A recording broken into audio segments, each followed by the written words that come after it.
More of America's allies are getting involved in Iraq. France says it will now join the U.S. in sending weapons to Kurdish resistance forces in their fight against Islamic State jihadists. Meanwhile, the British Prime Minister has cut short his holiday to deal with the Iraqi crisis. We can now turn to our correspondent in London, Polly Boyko, for more details on this.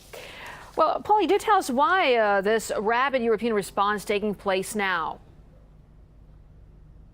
Well, David Cameron's scheduled to be chairing a meeting of the government's emergency committee, COBRA, right now. And he had been on holiday and he'd come in for some criticism for failing to cut short that holiday and come back to Britain and take charge of the government's response to what's going on in Iraq. But he is under growing pressure to launch military strikes against IS forces.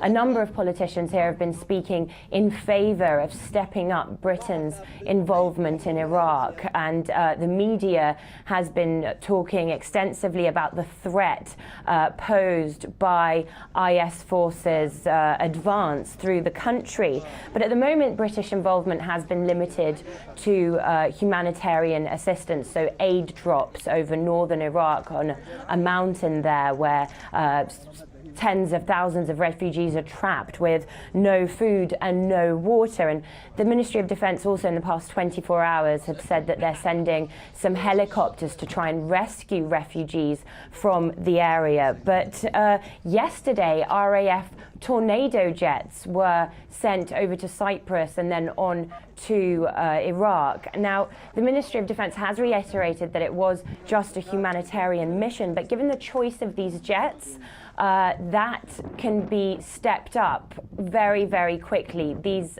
Tornado jets can either be used as surveillance aircraft, as they are now, or they can be armed with bombs and used to carry out military strikes. So their role can be changed very quickly. And given that France has just announced, as you've said, that they will be providing weapons for the Kurds to help fight off that onslaught of IS forces, David Cameron, I think, is going to have a pretty busy day back in the office today. He's going to have a fair few decisions to make, and we're going to keep you updated on any news that comes out of that COBRA meeting.